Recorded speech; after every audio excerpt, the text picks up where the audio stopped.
So, good morning. Today, December 11, we have a procurement activities. We have a bid opening for one project and 8 infra project for pre-bid conference. Any announcement from the Vice Chair? Okay, thank you very much. Good morning, teacher and everyone. For the bid opening, we just want to put on record that the pre-procurement, the pre-bid conference has been conducted. And what we will be doing now is just to open the technical and financial aspect, if ever that will be qualified, the bidder for 25 PL0133. After this, we will be having the pre-bid conference, and that will be the time that you will ask questions, you will ask clarification during the pre-bid conference. But for this opening, we'll just be using the criteria of pass and fail. That is in consonance with the provision of RA 12009. Mr. Chair. Thank you, Vice Chair, Sir Alex. So, before we proceed to the bid opening, we have here the members of the BAC, the TWG, the Secretariat, the Procurement Unit. We have also the IT, who is in charge on our live streaming on our YouTube channel, the DPWH Lower Kalinga District Engineering Office. So be informed, the body that we are on the live streaming. So we have also the bidder for this contract ID 25PL0133, and likewise for the prospective bidders to be followed for the pre-bid conference. This time with those who are following us on the YouTube channel, good morning.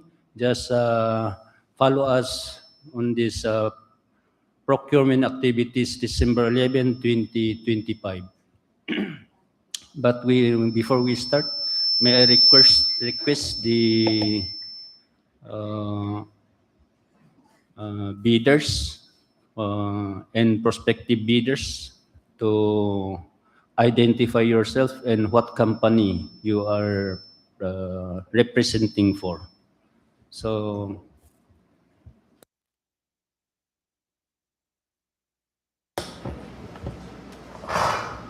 good morning po sa lahat. Bidders po ng 25PL0133 Pambangyan. What's your name? Sinabi ko na. Jolene Por Lucas po.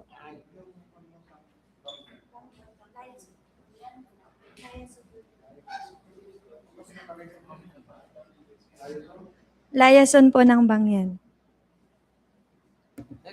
So next yung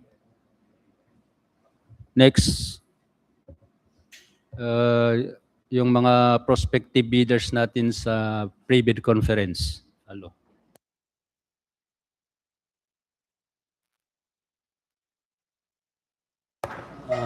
Good morning, sir. I'm Henaro Oralio, representative of Film Builders from Mandaluyong City po.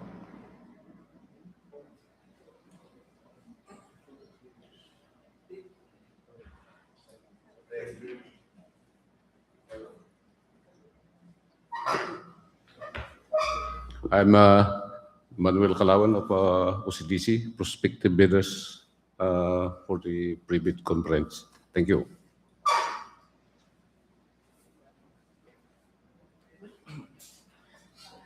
Hi, good morning. I am Leo Almora Jr. of Solid Construction, Liaison, a prospective bidders.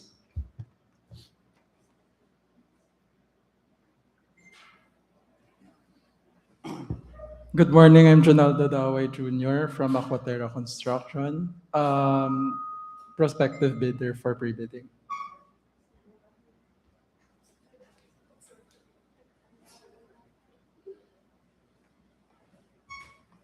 Good morning. I'm Janalyn Busaing, Representative Acotera Construction, prospective bidders.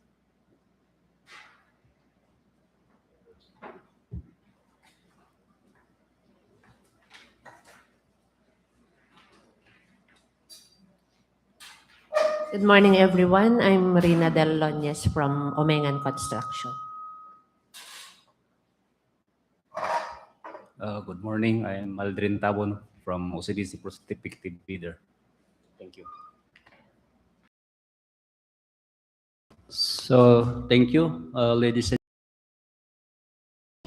for the bid opening for the infra project with contract ID 25PL0133 with an ABC of 49 million pesos only. The locally funded projects, National Building Program, buildings and other structures, multipurpose facilities, construction, or the completion of DPWH Lower Kalinga District Engineering Office building, Tabuk City, Kalinga. And we have one bidder, the Banyan 3D Construction. So may I ask Engineer Mokay to open the bid proposal submitted by Banyan 3D Construction for this particular project 25PL0133. Thank you, Mr. Chair, and good morning to everyone. So we have here now the bid proposal submitted by Banyan 3D Construction for contract ID number 25PL0133.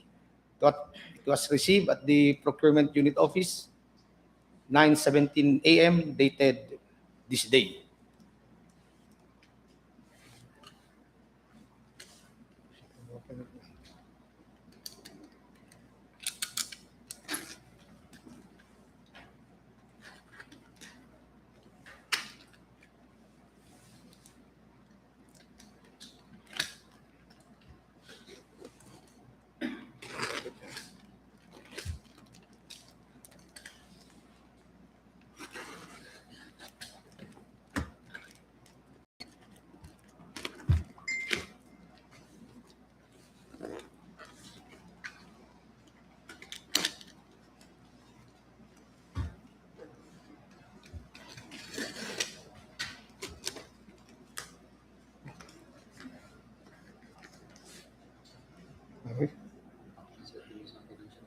I read it.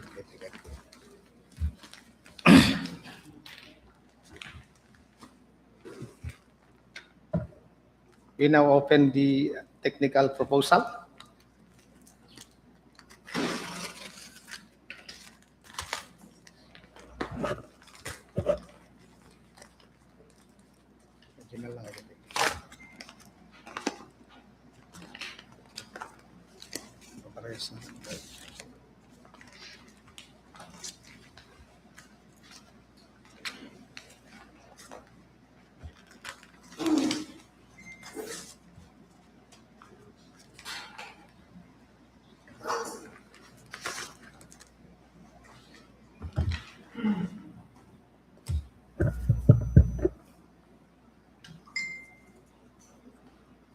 Tabbing and page numbering. Complying. When we repeal Jeff's registration certificate. Certificate is valid until December 1, 2026. Pickup special JV license not applicable. bid security in the form of bid securing declaration, duly signed and notarized. The organizational chart, wherein Max P. Dugyang III as the project manager, Christine Joy B. Gayaman as the project engineer, Chris D. Talog as the project foreman, Lucky S. Rodriguez as the electrical engineer, Leonard C. Batara as the materials engineer, Maria Evangeline R. Meliano as the sanitary engineer, Hezron Sodilbergs S. Pugaw as the mechanical engineer, Joshua A. Palikpik as the safety officer, and Rogelyn Macaraeg as the first aider. Have you heard the list of key personnel?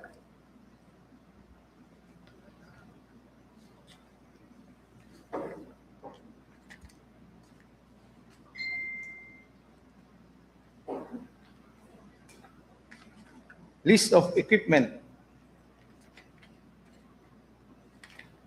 Omnibus sworn statement as required by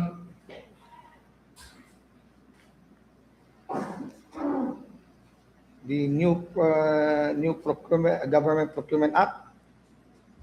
Max P. Dugyang III of legal age, married, Filipino and residing at FF Cruz, Purok 6, Bulanao, Tabuk City. After having been duly sworn in accordance with law, do hereby depose and state that Max P. Dugyang III is the duly authorized and designated representative of Banyan 3D Construction with office address at FF Cruz, Purok 6, Bulanao, Tabuk City, Kalinga. Max P. Dugyang III is granted the full power and authority to do, execute, and perform any all acts necessary to participate, submit the bid, and to sign and execute the ensuing contract for 25 PL 0133, locally funded projects, national building program, buildings and other structures, multipurpose facilities, construction of DPW's Lower Kalinga DO building, Tabuk City, Kalinga of the DPW's LKDO, accompanied by the duly notarized special power of attorney, board partnership resolution, or secretary serving, whichever is applicable. Banyan 3D Construction is not blacklisted or barred from bidding by the government of the Philippines or any of its agencies, offices, corporations, LGUs, foreign government, foreign or international financing institutions whose blacklisting rules have been recognized by the GPPB, by self or by relation, membership, association, affiliation, or controlling interest with another blacklisted person or entity as defined and provided for in the uniform guidelines of blacklisting. Each of the documents submitted in satisfaction of the bidding requirements is an authentic copy of the original, complete, and all statements and information provided therein are true and correct. Banyan 3D Construction is authorizing the HOPE or its zero authorized representative to verify all the documents submitted.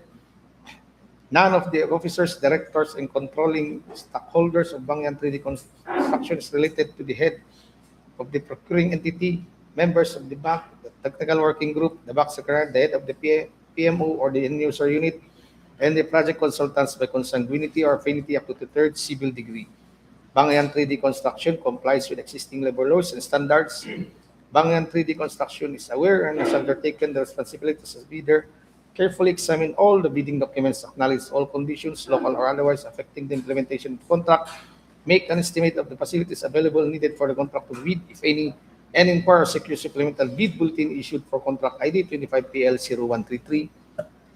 Banyan 3D Construction did not give or pay directly or indirectly any commission, amount, fee, or any form of consideration, pecuniary or otherwise, to any person, official, personnel, or representative of the government in relation to any procurement project or activity. Case advance payment was made or given, failure to perform or deliver any of the obligations and that the contract shall be sufficient grounds to constitute criminal liability for swindling or the commission of fraud with unfaithfulness or abuse of confidence through misappropriating or converting any payment received by a person or entity, an obligation involving the duty to deliver certain goods or services to the prejudice of the public and the government of the Philippines pursuant to Article 315 of Act Number 3815, Series of 1930 as amended or the revised penal code, signed Max P. Dugyang III and duly notarized. State.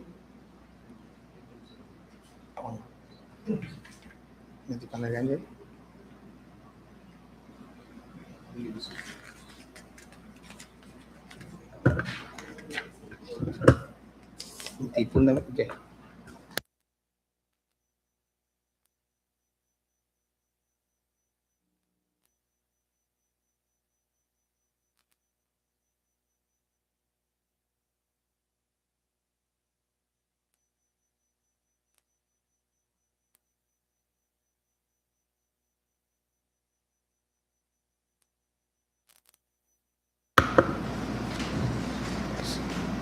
Statement of all ongoing government and private contracts.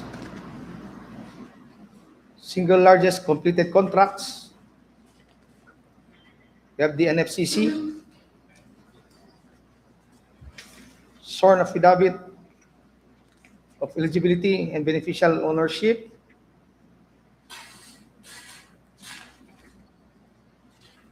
signed by Max P. Dugyang III and duly notarized. For the addendum, we have the affidavit of site inspection, signed and notarized. Registration certificate from DTI. It's valid until January 9, 2030. Mayor's permit until 12/31/2025. Latest income and business tax returns. Period tax clearance certificate over 8/2026. PCAB license. Validity period of this license, October 2, 2025 to October 2, 2026. Audited financial statement. Contractors, materials, minimum testing equipment.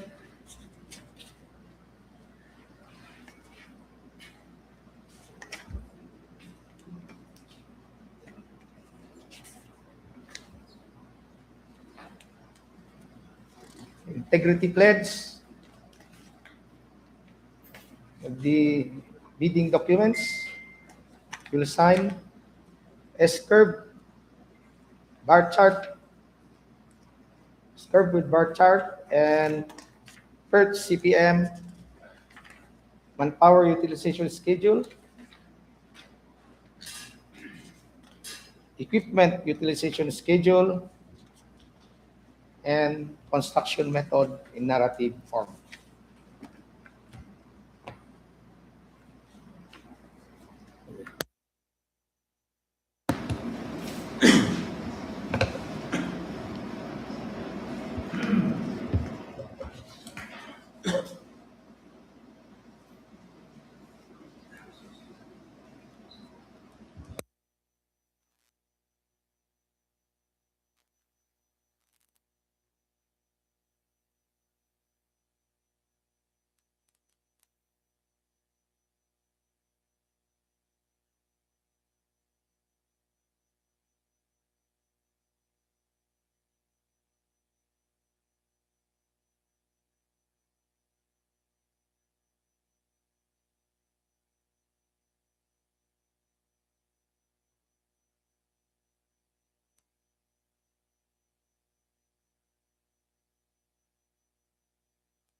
Pass.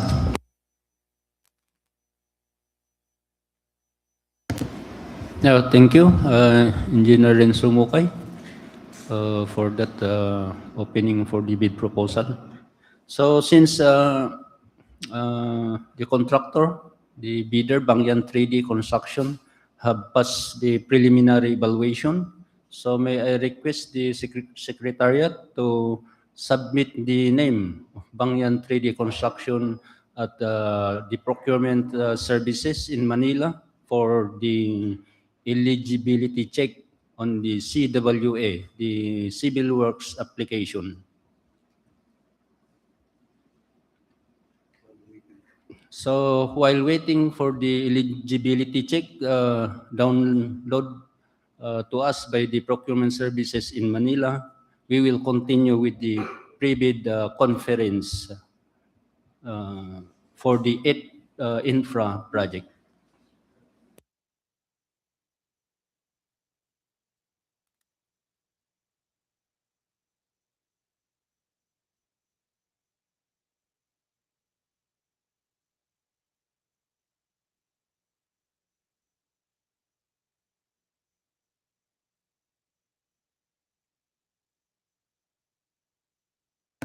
So for those prospective bidders, you can ask question during our pre-bid conference. Since during bid opening, we cannot entertain any verification or clarification. So let's go with the contract ID 25PL0137 or the Convergence and Spatial Support Program, Basic Infrastructure Program, the BIP, Multipurpose Buildings, Facilities to Support Social Services, Construction of Multipurpose Facilities, Sports Complex, Phase 1, Bulanao Centro, Tabuk City, Kalinga. Location, Tabuk City, Kalinga, with an ABC of 148,500,000 pesos only. The contract duration, we have 750 calendar days. The brief description, construction of a sport complex. Phase 1 includes the construction of the oval track, PCCP, around the oval, courts of the basketball, volleyball, tennis, and badminton. Grandstand, waterworks, and the powerhouse. So the bid opening will be on December 23, 2025. So let's go to the BOQ.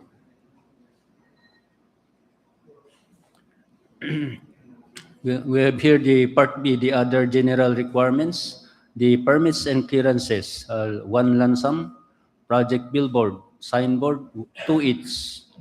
We have the Occupational Safety and Health Program with an ABC of 1,027,174.98 centavos, one lump sum. Mobilization, demobilization, one lump sum.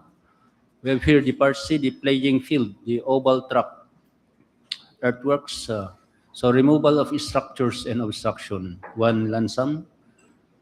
The surplus common excavation, 2,942.52 cubic meter. We have here the subgrade reparation, common material, 2,631.37 square meter. The gravel fill, 282.37 cubic meter. Site development, the playing field ground preparation, one lump sum. The Part D, the sub-base and base course, we have the aggregate sub-base course, 263.14 cubic meter. The Part E, the surface course, bituminous tuck coat, RC cutback asphalt, grade 70, 2,437 square meter. The emulsified asphalt, 4,293.50 square meter. We have the bituminous concrete surface wearing course, hot laid, 50 mm thick, 6,730.50 square meter. The Portland cement concrete pavement, the unreinforced, 150 mm thick, 14 days, 194.37 square meter. Part D, the plain and reinforced concrete works, structural concrete, 4,000 PSI, Class A, 28 days, 245.01 cubic meter. Reinforcing steel, deform, grade 40, 10,506.72 kilograms. The formworks and false works, 373.74 square meter. For the sewer line works, the one lump sum, floor finishes, one lump sum. We have the Part F, the electrical works, conduits, boxes, and fittings.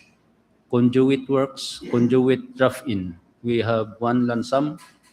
Wires and wiring devices, one lump sum. Panel board with main and branch breakers, one lump sum. The lighting fixtures, one lump sum. For the PCCP around the oval, subgrade preparation, common material, 2,233.75 square meter. Sub-base and base course, the aggregate sub-base course, 319.59 cubic meter. Surface course, we have the Portland cement concrete pavement, unreinforced, 280 mm thick, 14 days, 2,130.55 square meter. For the courts, the basketball, volleyball, tennis, badminton, we have the building excavation, common soil, we have 17 cubic meter.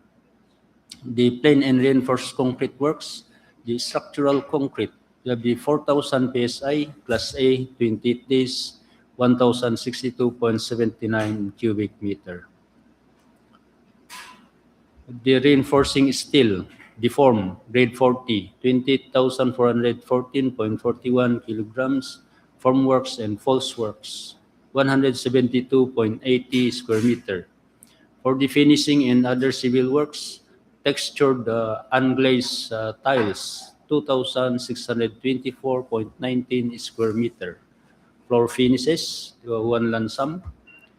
For the electrical works, coppered solar LED roadway lighting, 8 meter height, 60 to 100 watt, 28 each. For the grandstand, structure excavation, common soil, 59.02 cubic meter. Embankment from structure excavation, common soil, 38.70 cubic meter. For gravel fill, we have 14.52 cubic meter. Plain and reinforced concrete works, structural concrete, 3,000 PSI, Class A, 28 days. We have 95.78 cubic meter. Reinforcing steel, deformed, grade 40, 19,587.02 kilograms. Formworks and false works, 214.77 square meter. This soil poisoning, the 7 liters, 100 mm CHB, non-load bearing, including reinforcing steel, the 120.07 square meter, 150 mm CHB non-load bearing, including reinforced steel, 208.03 square meter.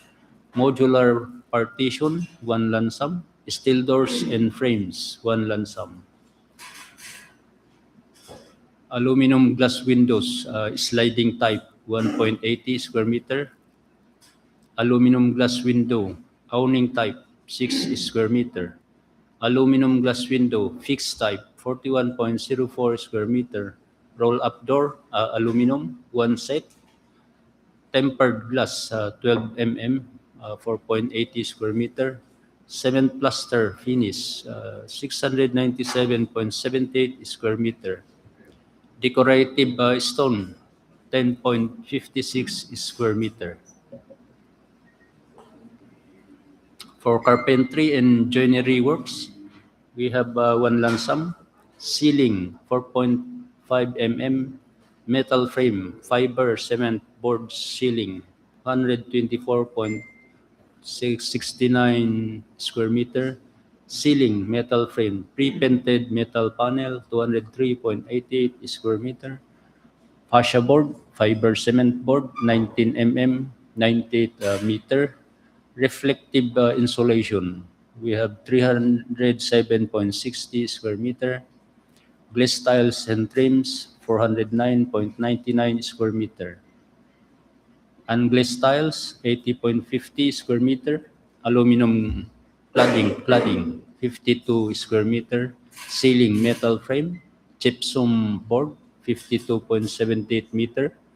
We have the railing, 1 lump sum. Painting works, masonry, concrete, 1,267.20 square meter.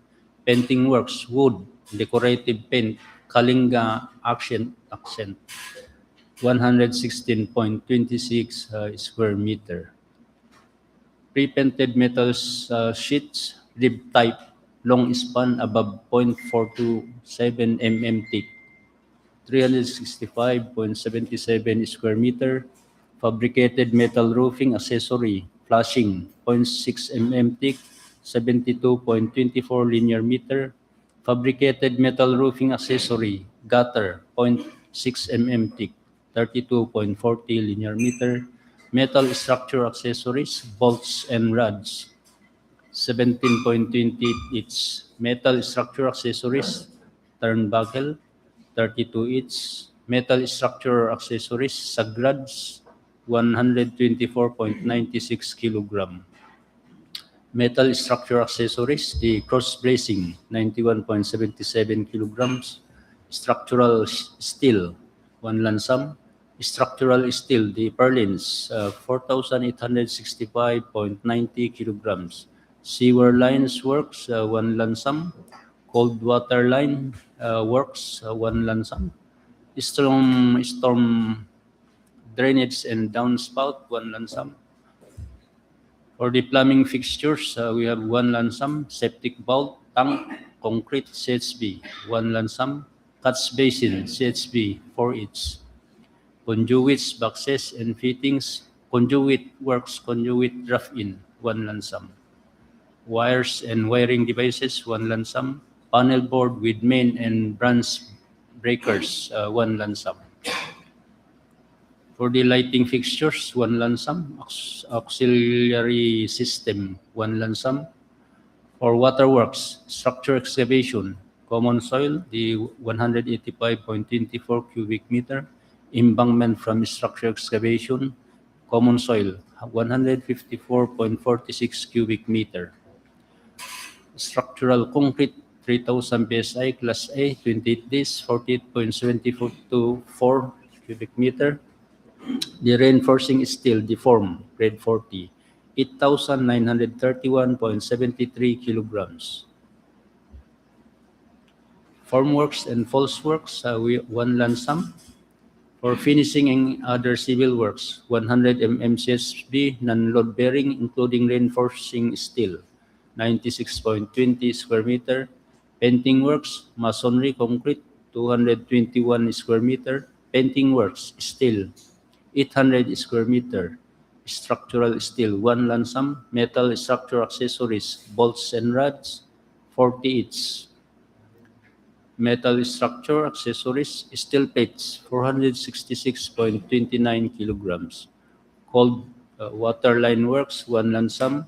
Solar panel with inverter, battery, and other devices, 1 lump sum. For mechanical, water pumping system, 1 lump sum. Submersible multi-stage deep well pump with control, 1 set. Water tank, galvanized iron, 1 set. For the powerhouse, structure excavation, common soil, 30.96 cubic meter. Embankment from structure excavation, common soil, 7.27 cubic meter. Embankment from barrow, common soil, 23.69 cubic meter. Gravel fill, 10.34 cubic meter. Plain and reinforced concrete works, the structural concrete, 3,000 PSI, Class A, 28 days, 43.90 cubic meter. Reinforcing steel, deform, grade 60, 12,073.35 kilograms. For formworks and false works, 110 square meter. Soil poisoning, 4 liters. 150 mm CSP, non-load bearing, including reinforcing steel, the 196.44 square meter. Steel window, the 1 lump sum. Steel doors and frames, 1 set. Cement plaster finish, 529.88 square meter. Floor finishes, basketball court, 1 lump sum. Ceiling, 4.5 mm metal frame, fiber cement board, 75.46 square meter. Waterproofing liquid, 122.83 square meter. Painting works, masonry, concrete, 529.88 square meter. Painting works, wood, 150.92 square meter. Wires and wiring devices, 1 lump sum. Panel board with main and branch breakers, 1 lump sum. Lighting fixtures, 1 lump sum. So that's all for the BOQ. Let's go to the equipment page for the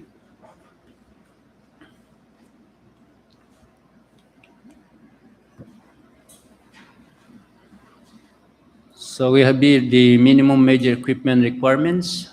We have here low bed trailer with prime mover, 1 unit, backhoe, at least 2 unit, but 1 own, dump truck, 4 unit, but at least 2 own, cargo or service truck, 1 unit, road roller, 1, road grader, 1, water truck, 1, payloader, 1, transit mixer, 1 unit but own, patching plant for concrete, 1 unit, asphalt paver, 1 unit but own, pneumatic tire roller, 1 unit but own, tandem steel roller, 1 unit but own, asphalt distributor, 1 unit own, power broom, 1 unit, truck mounted crane, 1 unit, generator set, 1, welding machine, 1, drilling rig, 1. That's for the equipment. So we have here also the Department Order number 11 series of 2017, the inclusion of the laboratory equipment or the minimum. So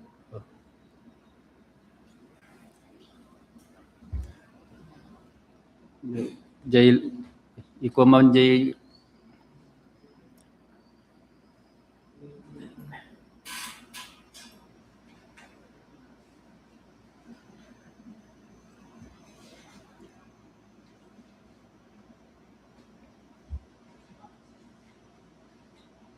for the minimum test requirements sa bottom.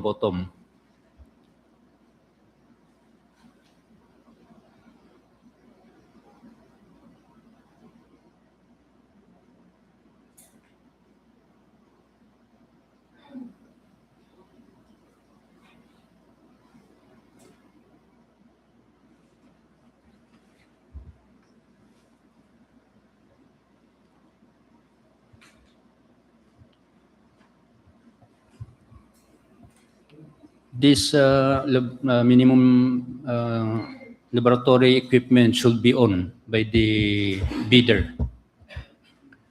So take note mga prospective bidders. And one thing more, your certificate should be updated. Yeah. Valid for 1 year. So kung nag-expire yung certificate coming from the QAS, you must to update that. And this should be on. This was discussed during our pre-procurement meeting. So next, for the key personnel, you have the project manager, at least 2 years experience, project engineer. PE must be DPWH accredited, refer to DO number 148 series of 2024, since this is a building. So materials engineer must be DPWH accredited. For electrical engineer, master electrician should be 2 years. Sanitary engineer, master plumber, 2 years experience. We have here the mechanical engineer, 2 years experience. How about the architect during diba,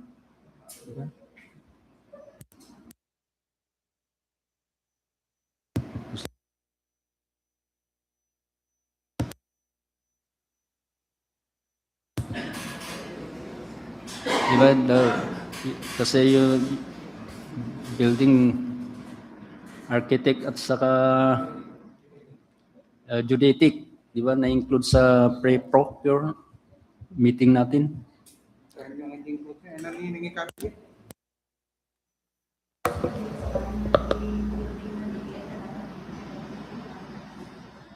We need the architect and the geodetic engineer as one of the key personnel.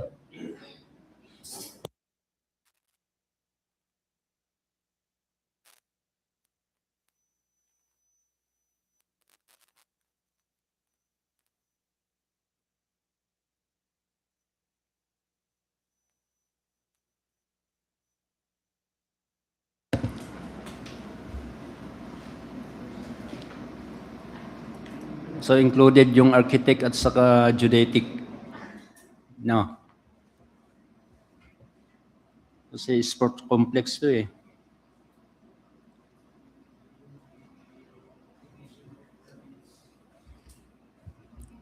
So for the foreman, we have 2 years experience.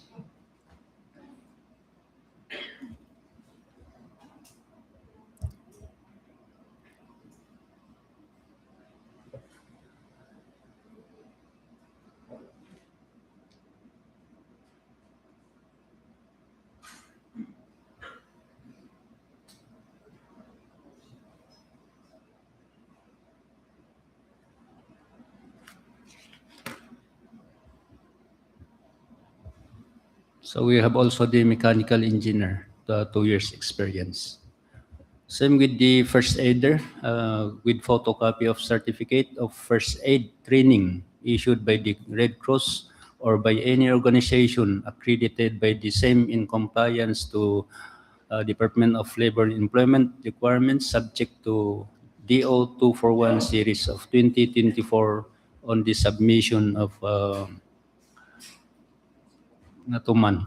Tanihan ko mabasa. Submission of CSP approved by the HOP or the district engineer and valid first aider ID from Philippine National Red Cross. Construction site safety officer with photocopy of certificate of completion on the basic OSHS course issued by DOL, BWC accredited safety training organizations or recognized institutions. Also, for all key personnel have a tax identification number, the TIN.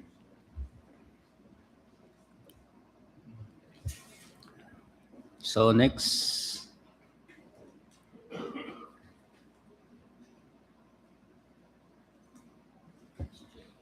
So from our prospective bidder, just free to ask question. Since we have our planning and designs personnel who have prepared this program of work and plans.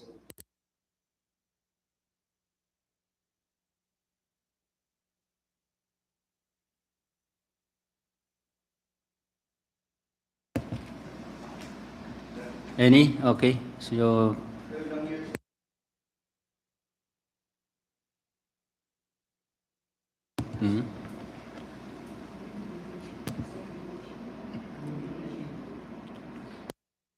the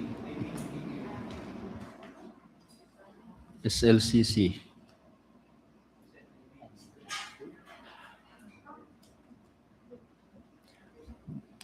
Invitation to bid.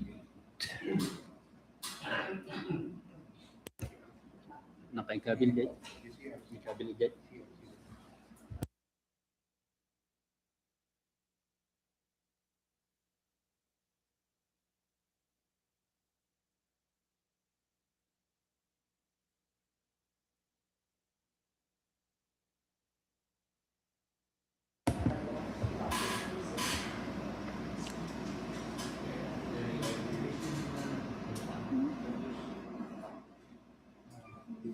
Five years from the date of submission and receipt of bids, contract similar to the project.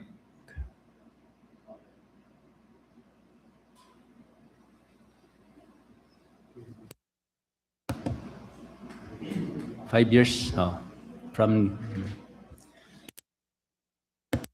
any other question?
from the procurement head.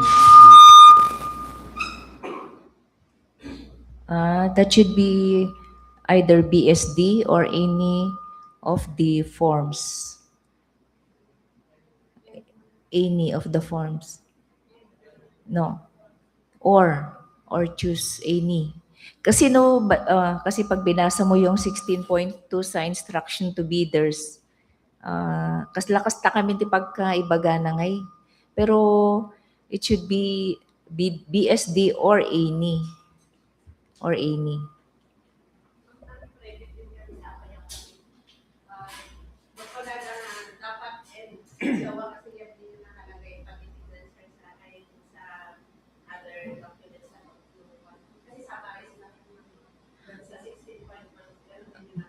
Oo. Dahil tangay gaminti, yan kasi yung nakalagay dito sa, ano ito, parang pro forma na ginawa. Pero yung mga instruction to bidders, pwede nating palitan yan based din doon sa instructions to bidders. Kuha man di instructions to bidders 16.1.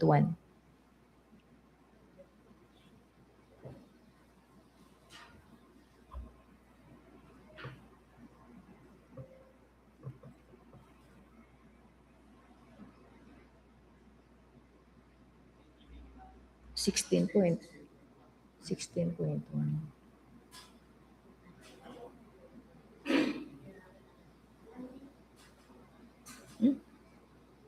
Procurement risk.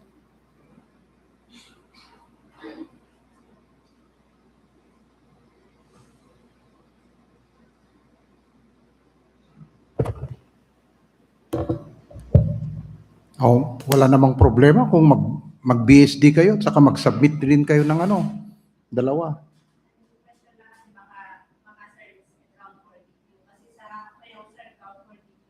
Sige, but according to our procurement unit, kahit isa, either the BSD or two of the bidders cash or check. Sige nga, paki-explain mo. So that is the basis of 16.1 of the bid data sheet. That is the bid security. So it may be in the form of cash 2%, bank draft 5%. Ayan, surety bond 5% or BSD. Yung not applicable doon, not applicable yung amount. Yan din ang question sa amin, not applicable yung amount. Ayan, walang sinabi dyan na dalawa. Pero kasi naka-proforma kasi yung nila, yung ni-release na yan, instructions to bidders, so we can edit that. So we are making it clear na it may be BSD alone or any of those bid security or bonds.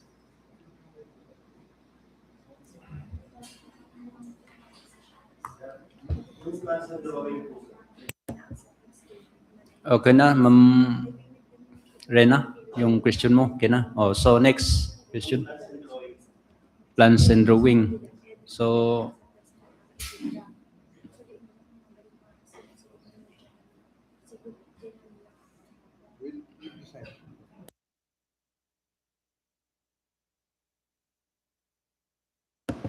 plans and drawings are available this time. So,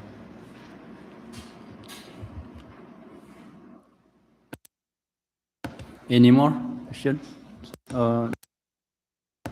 Sir Manny?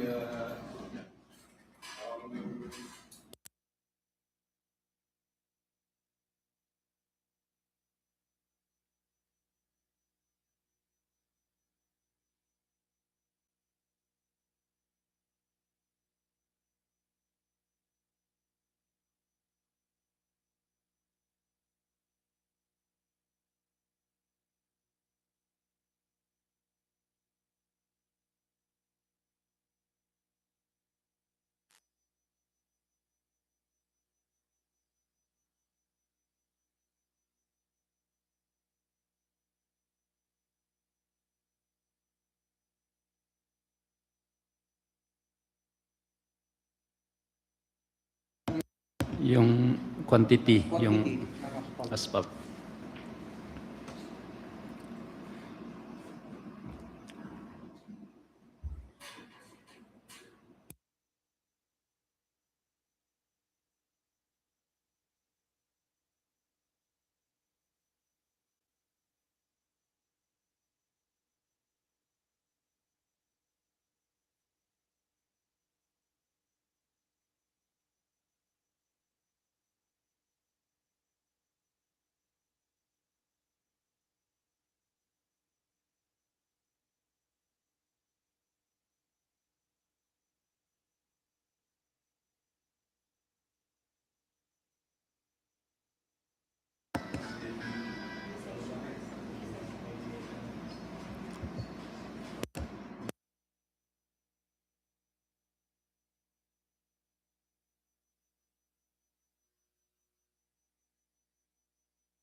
Oh, what's the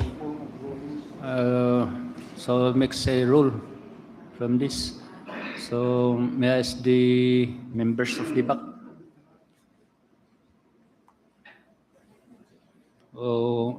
to decide on this matter?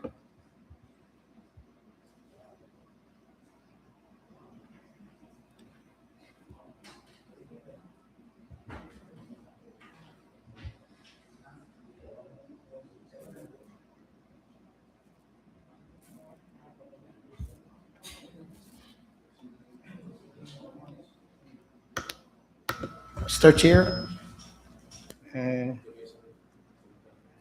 thank you for the observation from the prospective bidders. For my part, as being a back member, I think that I'll go with the observation of the one prospective bidder, or if we are computing the amount, the bitumen, part E, which is the bituminous surface course, costs only 12% from the totality of the project cost. So with that, I move that we can make it a lease for the equipment of the asphalt or the bituminous surface works. Mr. Chair. Any other from the back members?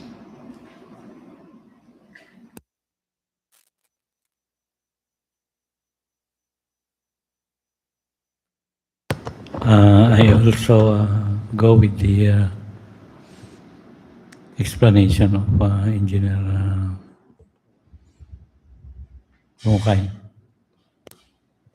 Mr. Chairman.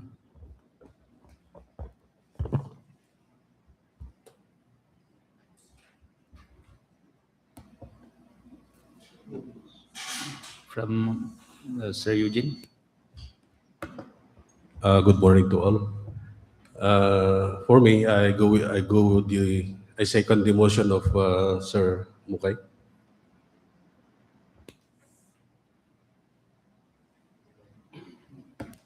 So may I ask the Vice Chair to make or rule on this particular discussion or matter? Okay. DBAC will rule.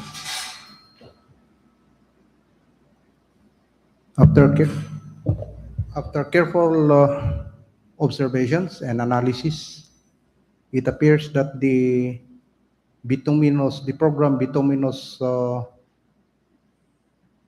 aspect or for asphalt paver seems to be just a part of the amount. And considering the amount of purchasing an asphalt paver for that particular contract, it is necessary that the BAC will decide whether the asphalt paver will be owned or leased. With the manifestation of all the BAC members, it appears that the program asphalt paver, which is supposed to be owned, will be changed to lease. However, I just want to remove from the record of the statement of one of the bidder that we just put that because we are favoring somebody. That should not be. Di ba? Kanina, sinabi mo, as if you are favoring somebody, kaya inilagay niyo ng own. That's not the purpose. It was put on because considering the total amount of the project, which is 150 million. But of your observation, and this is the essence of pre-bid conference, so that we could check whether there are some items to be changed or observation to be changed. So with that, the asphalt paver will be at least leased. So the Secretariat is now directed to change in the ITB the asphalt paver not owned but leased. So ordered. Thank you, Sir Alex and other BAC members for that decision on this matter. So, and thank you for the prospective bidders for that observation. So, pero yung ibang equipment, kasi one set yun eh. Tingnan mo yung ibang equipment. Baka pati yung, ano yung, oh, para one set yun eh. Isang, pneumatic. At least, okay lang yun. Isang set na yun eh.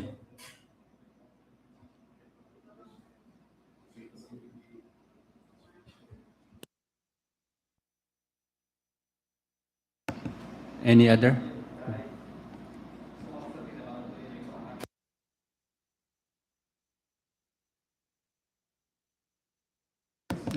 Set yun. So, it follows yung, no.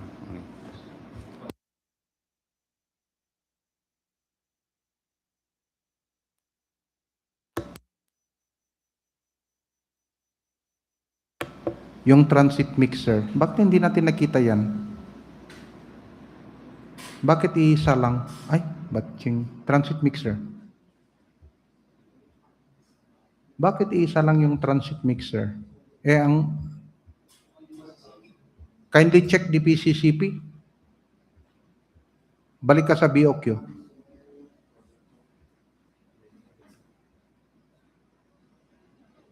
Okay. 194 lang? 194 lang? Kaya pala. Okay.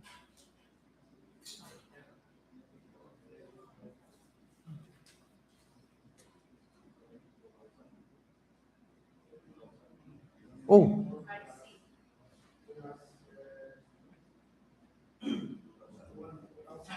$2,000. Ba't hindi natin? Hindi, dapat dalawa yan. Minimum, dapat dalawa yan kasi mag-alternate yan. Balik ka sa bakit hindi natin nakita yan nun?